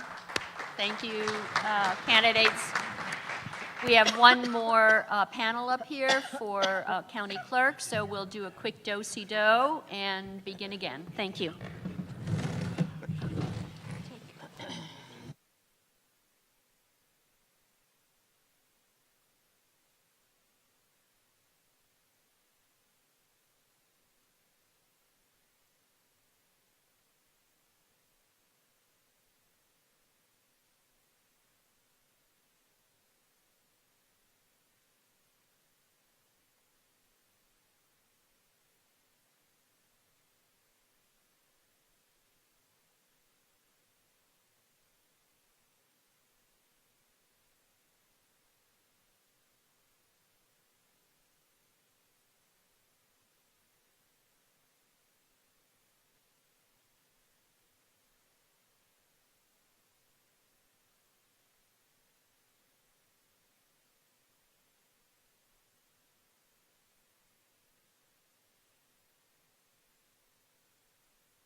Now we're for part one, and I had a lot to say, so I wanted to make sure the candidates had their time.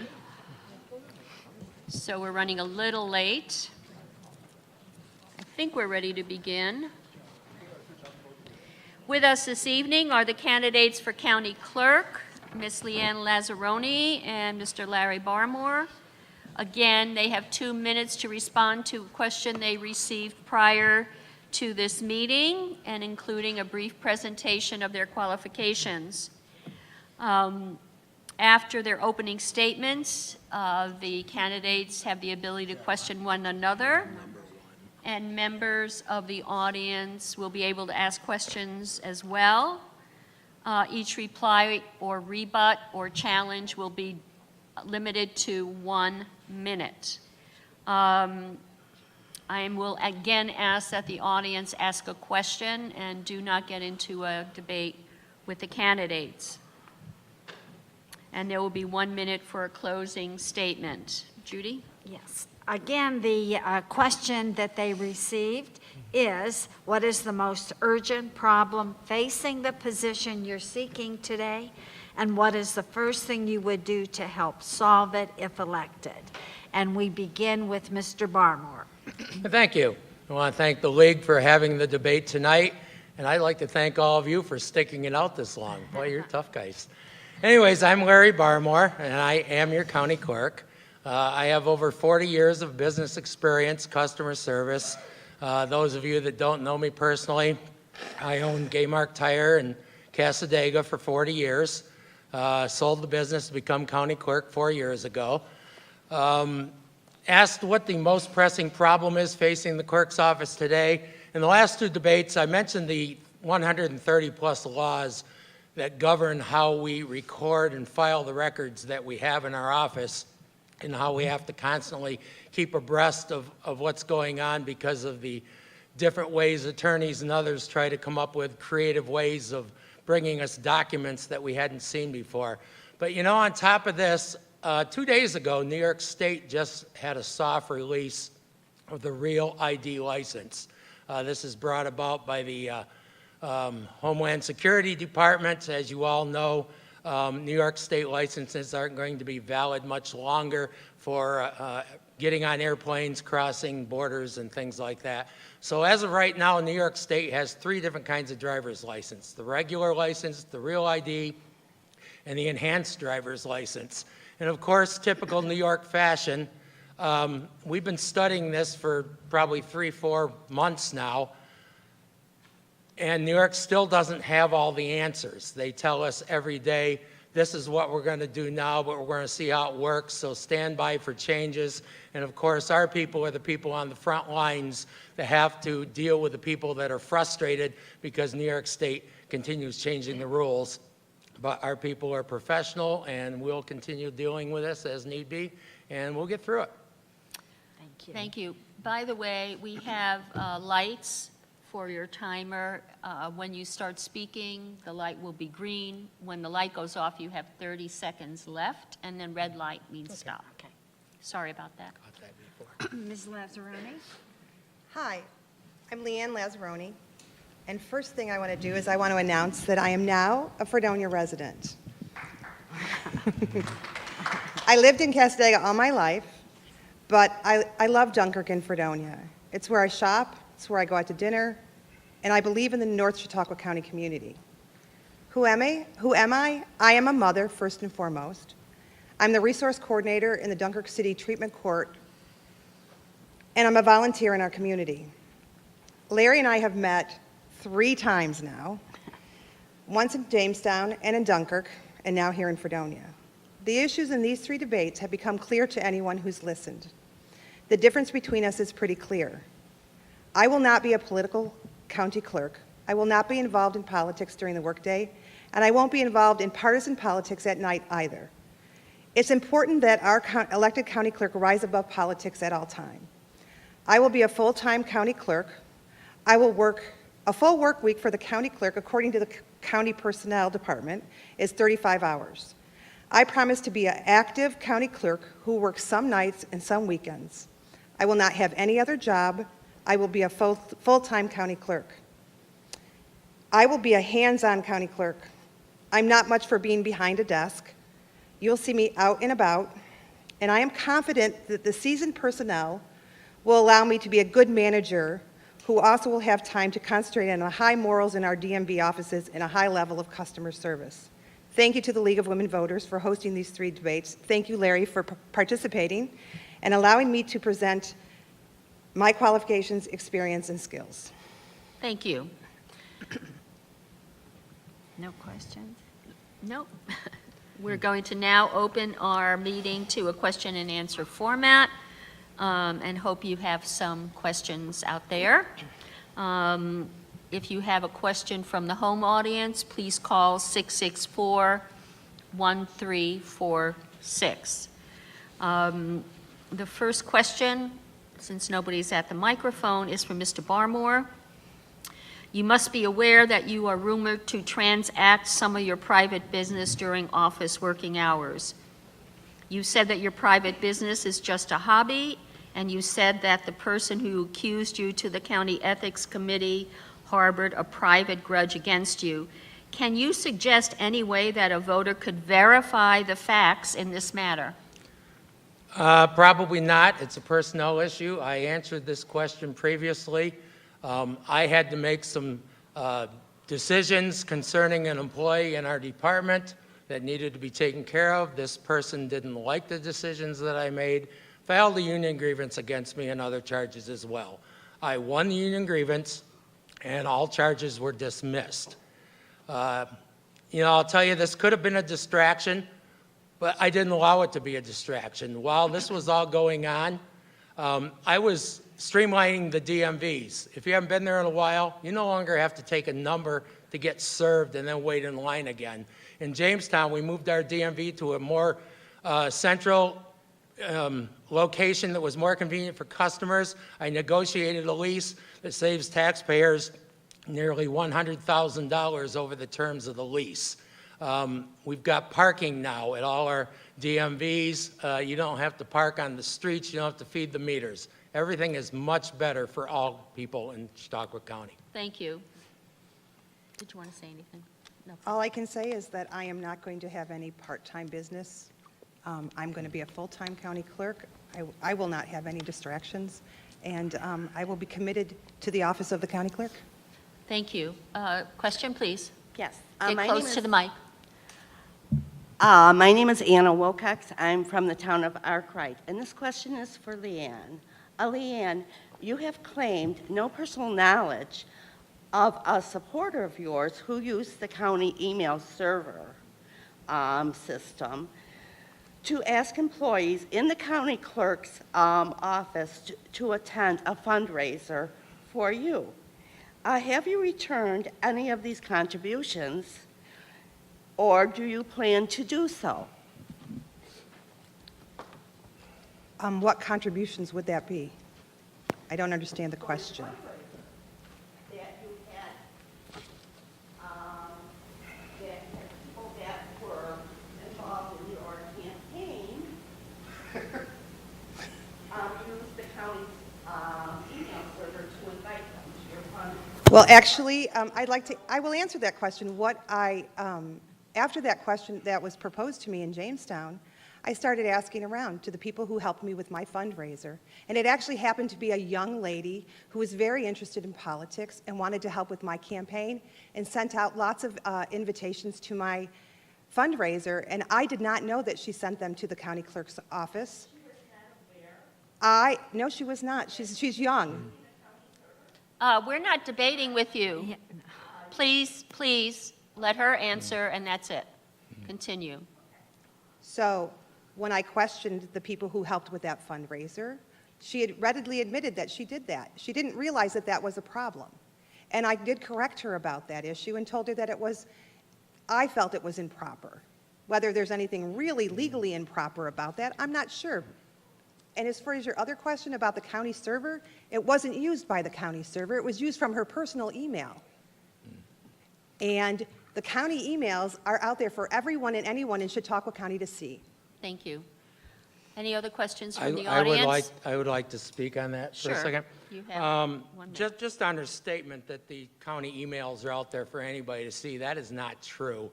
There's not a person out here that doesn't work for the county that can find the emails of the people that work in my department. This email was sent by Jessica Falco, to all my employees. Many of them were very, very uncomfortable that they were being invited to a fundraiser.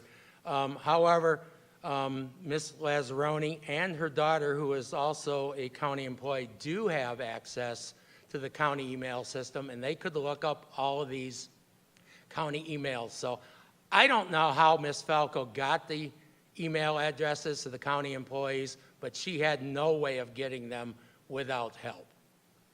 Thank you. Any other questions from the audience? Okay. Excuse me.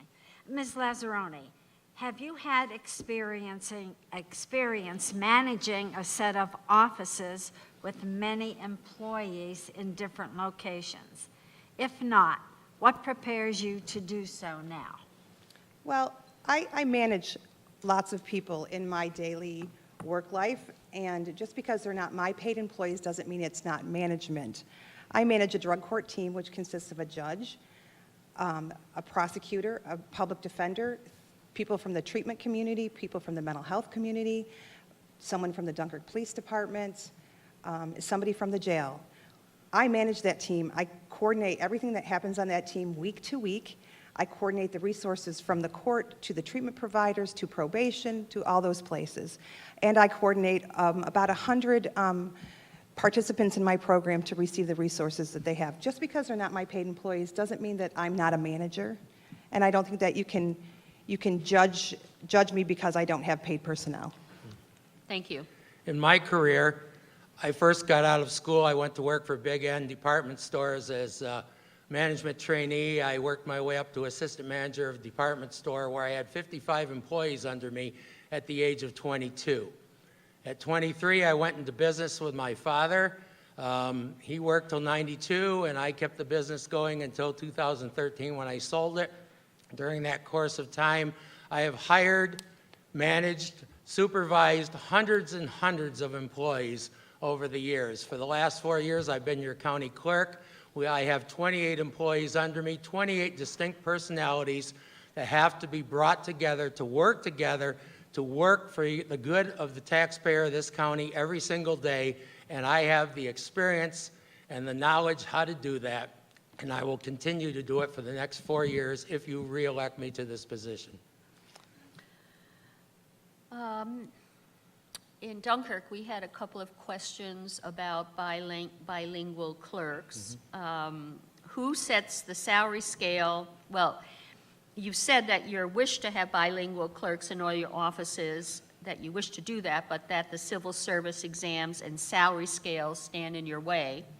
Who sets the salary scale in your office? And is there any way you could lower the barriers to Hispanic employment? Is that for me? It is, Mr. Okay, Farmore. sure. HR advertises, it's their job to look for employees, to get people to take the civil service test.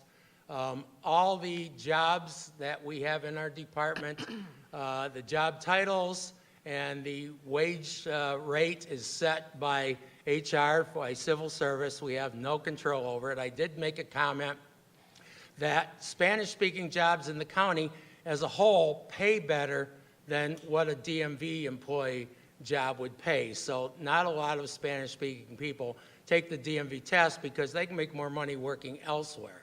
But we're bound by the rule of 3 in hiring in the civil service test. You have to take the test, you have to be on the list, or you don't get considered for employment. That's just the way it works. I don't make that rule. Thank you. Did you want to add to that?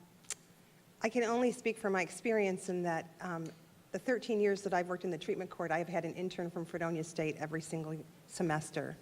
And I know that we really try to help those interns branch out and look for positions when they leave Fredonia.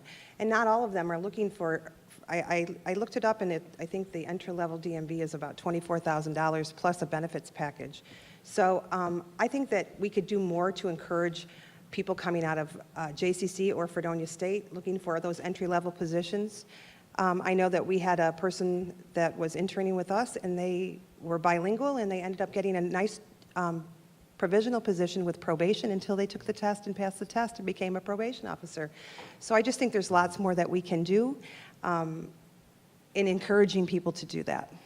We are regulated by the state of New York DMV. We cannot have interns in our DMVs. Our people have to be fingerprinted.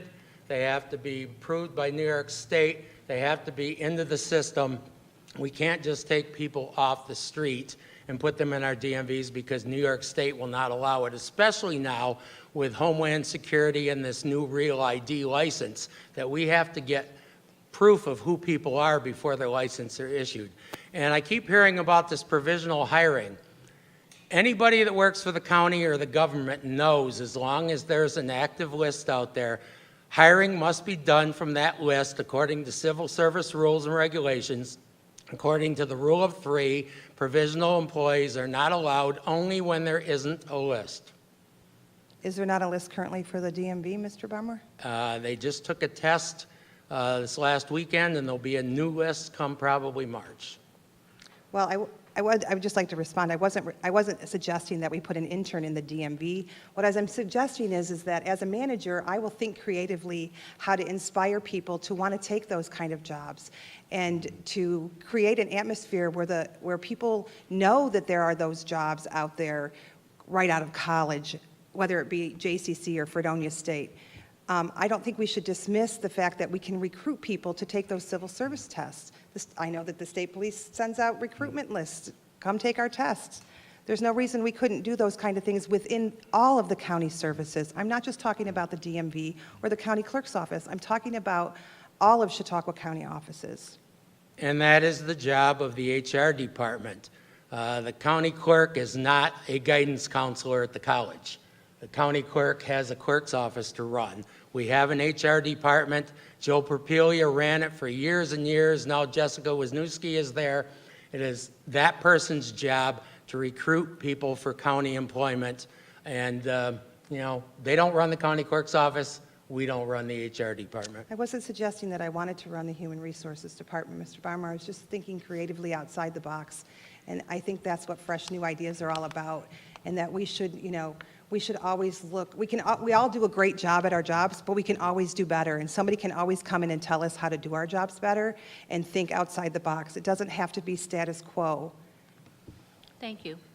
Do you have another question? I do. Mr. Barmore? Yes. Regarding the having to take one of the top 3 people in terms of civil service, what if you designated a position as Spanish speaking and then all the applicants would be bilingual? Would you be able to do that?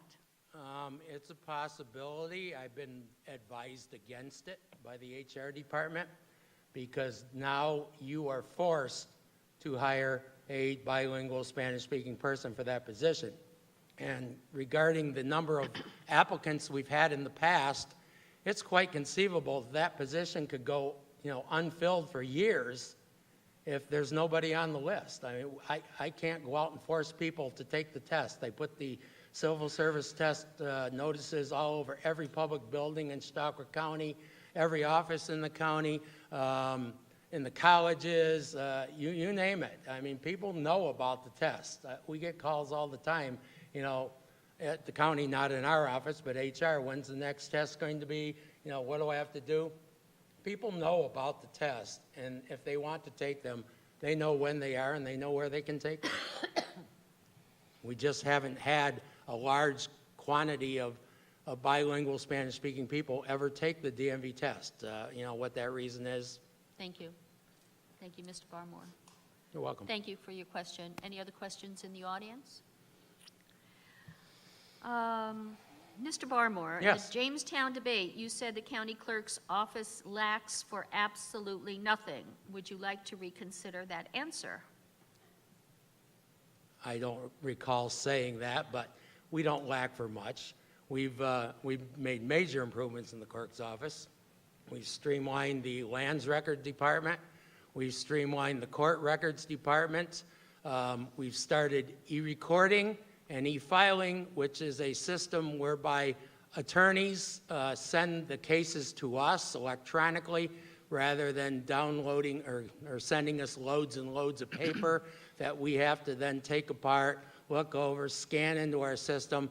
We can just look at it on a computer screen now. Once we've determined that it's properly filled out, we can just push a button, download it back into our system. We don't have to return the paperwork back to the attorneys. It's a big tax savings and time savings for attorneys and taxpayers alike. And, you know, we've done the same thing in our Weights and Measures Department. We've streamlined operations there that have freed up between 4 and 5 months of man-hours Thank you. that we can get additional work Thank you. done. However, I asked what was lacking, and nothing's lacking. I mean, the question was. You can always find something wrong, but I mean, there's no glaring issue. If you want to point something out to me, I can respond to it. Just was the question. Did you want Ms. Lazzaroni. Yeah, did you want to, wait, Oh, there's I'm somebody sorry. at the mic, too. Oh, I'm sorry. No, I don't want to respond. Okay, I'm sorry. yep. You may. Okay. I'm Diane Clark, and I'm a resident in Pomfret. And I think this is a very technical job, it seems to be. I would like, if I may, to ask you your opinion or where you come from on the issue of science. Science? Science. You know, we're talking a lot of technology, and technology makes me think about science. Are you, I mean, do they are you approve? asking them yay or nay? I mean. Yeah. Do you approve of just basic science, especially maybe environmental science? For the county clerk's office? Yeah. Okay. Is that too far out? I'd like some views on that. I was a science major in school, okay? Okay. I have an associate's degree from Jamestown Community College. I have a bachelor's degree in political science from Fredonia State. It is a very technical job, and I already work in the court system. I don't do the daily tasks that the county clerk does at this point in time, but I'm willing to learn, and I know that I can learn, and I have the motivation and the drive to do it. Thank you. As a citizen, I'm finding science seems to be getting squished. And I'm just wondering if all politics is about squishing science. And I'm glad to hear some views on it. Thank you. You're welcome. Ms. Lazzaroni, do you see any way in which your experience as mayor of Cassadaga would be of use to you as county clerk? Well, I do. I was the mayor in Cassadaga for 8 years. I was on the village board for a total of 10. I did have personnel, though it might be limited to a few full-time employees and some summer staff. We still had to negotiate with our employees when I still dealt with the village, Cassadaga residents, and solving problems. And I think it's about motivating people, and I think it's about leading people in any kind of job that you do. So I think that that's given me some ability to be able to manage people with some softer kind of leadership, where I value people and I make sure that they know that they're a valued employee and that I'm going to, recognize the job that they do. I think that makes me, a little different than just a business owner coming in. Thank you. Somebody at the mic. Thank you. Leanne, during an earlier debate, you stated you personally supervised the Village of Cassadaga employees and were a 24/7 hands-on mayor in Cassadaga, often in the village barns when you didn't have to be. But at the same time, you held a full-time job paid for by New York State taxpayers as a drug court coordinator. Since Cassadaga Village employees work during the day, were you skipping out on your taxpayer-funded job with the court to do your 24/7 job as mayor? Obviously, you couldn't be in two places at the same time. So which taxpayer-funded job were you shirking, the court or the village mayor position? Thank you. Neither. I had a great deputy mayor who, while I was at work, most of the winter season, he works afternoons, and he took up the slack when I wasn't available. We would communicate at lunchtime, we would communicate before work, and we would communicate after work. I would never I have a code of ethics at work, and I didn't use any of my state employment time to manage the village of Cassadaga. I made sure there were clear-cut divisions between those things. And I did it with a great staff. So I didn't shortchange anybody. I shortchanged myself and my family for not spending a lot of time with my family or on myself. I gave most of my time to my job and to my being the mayor in the village of Cassadaga. Any other questions from the audience? We're out of questions, so if you don't have any, we'll have closing statements, and we'll begin with Mr. Barmore. Well, thank you. Thanks, everybody, for coming out tonight. If Mayor Keefe is still back there, I really appreciate you being here. First met him at in the legislature in my first term. He was a great mentor to me. Anyways, as I've said before, my entire life I've been a businessman. I've managed staff. I've supervised employees. You know, being a boss is more than just coming in the morning and making rules and regulations. You have to assemble a staff that gets along with one another. You have to assemble a staff that works well together, and you have to be the coordinator that makes sure that this gets done. I am that person. I've saved you tax dollars. I've made your life easier in the DMV and in the clerk's office since I've been there, and I truly believe that I've earned your respect and your whatever. I got a bad cold and I don't think good tonight. I apologize. But anyways, I appreciate your vote on November 7th. I really look forward to returning to this office. Thank you. Thank you. Mrs. Mazzaroni? Well, in conclusion, I would like to thank the residents of Fredonia for coming out and supporting the League of Women Voters in this important debate, for all the debates. I am a motivator. I am a leader. I want to be the county clerk. I want to make some great changes. I want to make great changes that I want everyone in Chautauqua County to be proud of the clerk's office. I want to be an example for other counties in New York State. I would really respect your vote on November 7th, and I really want to be your county clerk. Thank you.